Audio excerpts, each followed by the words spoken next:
When stars bleed, empires fall. The Crimson Signal. In the 73rd cycle of the Celestial Accord, the twin moons of Esker bled red for the first time in 10,000 years. General Kyra Valen of the Astral Sovereignty stood alone on the bridge of the Vigilant Flame, staring at the anomaly burning across the system's edge, a comet that trailed not light, but blood-red plasma. It shimmered with unnatural patterns, pulsing like a dying star. The sight stirred something primal in her bones. "It's not a comet," whispered Lieutenant Jurin, approaching with trembling hands. "Long-range scans suggest organic traces. Living matter." Kyra didn't flinch. "Then we are already too late." They'd spent centuries building their empire across 12 constellations, silencing rebellions, crushing dissident worlds, mining stars until they choked on ash. The sovereignty had become gods among mortals, and gods always believed they were immortal. Until now. The Red Comet was known in forbidden archives as Vaxor's Tear, an ancient harbinger of galactic extinction, buried by emperors who feared panic more than death. Legends said it was not just a sign, but a seed, planted by something older than stars.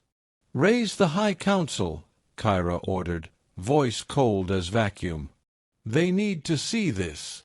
But even as the holoscreen flickered with the faces of lords and regents, the bleeding star behind Kyra cast long shadows over their vanity. "It's a myth," shouted Regent Talvek.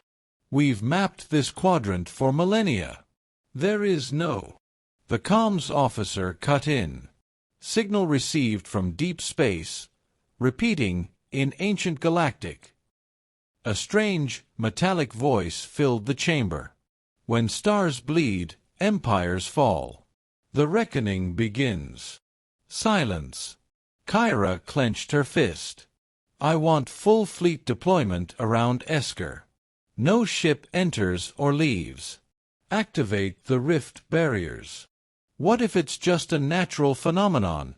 asked one of the younger counselors. Kyra turned, eyes glinting with the fire of old wars. "Then let the stars prove us wrong. But I won't gamble with the blood of an empire." What none of them knew, yet, was that the bleeding star was not coming toward them. It had already arrived. On the desolate mining world of Carvan, 4, a boy named Leor watched the red sky split open. A voice not his own whispered inside his head, "Awaken, last child of the forgotten flame. Your time has come." He fell to his knees, screaming as his veins lit up like burning constellations.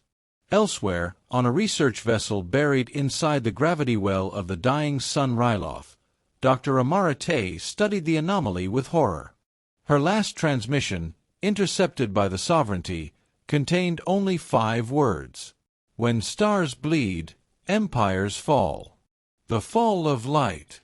The storm began without warning. Aboard the Vigilant Flame, warning klaxons wailed through the hull. Space outside twisted and writhed like a wounded serpent, and stars began to flicker out, one by one, across the system map. "Multiple suns going dark," Jurin cried. "We're losing light signatures across the Lurian sector. Entire stars are collapsing, without going nova. It's like something's drinking them." General Kyra Valen remained frozen at the viewport, watching the red pulse intensify across the heavens. The crimson anomaly no longer trailed behind like a comet. It had roots, tendrils of plasma that stretched across space, touching star systems, draining them of energy. Planets shriveled in its wake. Communications fell silent. And then, like candles blown out by unseen breath, their stars went black. "Prepare the fleet for quantum displacement," Kyra ordered. "Evacuate colonies in the Esker Ring." No. But deep in her heart, she already knew they wouldn't escape. Far below, on the surface of Carvan 4, Leor was no longer a boy. His body radiated with impossible energy, ancient glyphs glowing beneath his skin, seared into flesh like memories from a forgotten past. Villagers had fled, terrified by the pulsing red storm overhead and the boy who now hovered above the earth, eyes burning like twin galaxies. He remembered everything. The sovereignty had not always ruled. Once, before they came, there had been balance, an older galactic order governed by the Celestials. And when that order fell, it did not die, it simply waited. Hidden in stars, sealed in ancient codes, scattered across the cosmos. He was their last vessel, born in silence, awakened in blood, and now their vengeance flowed through him. Lior raised his hands, and the sky answered. The bleeding light of the comet pulsed in sync with his heartbeat. Thousands of light-years away, sovereignty warships exploded in unison, their cores unraveling like paper before flame. Inside the Imperial Palace on Nova Prime, Emperor Kale Zaros watched it unfold on a massive holoscreen, stars blinking out, ships vanishing, and above all, the red bloom that now crowned the galaxy like a death halo. What is it?" he whispered. Beside him, High Scribe Anil turned pale. "It is judgment. We buried them. We silenced their names. But the stars remember. The Empire was built on ash. Now the ash becomes flame."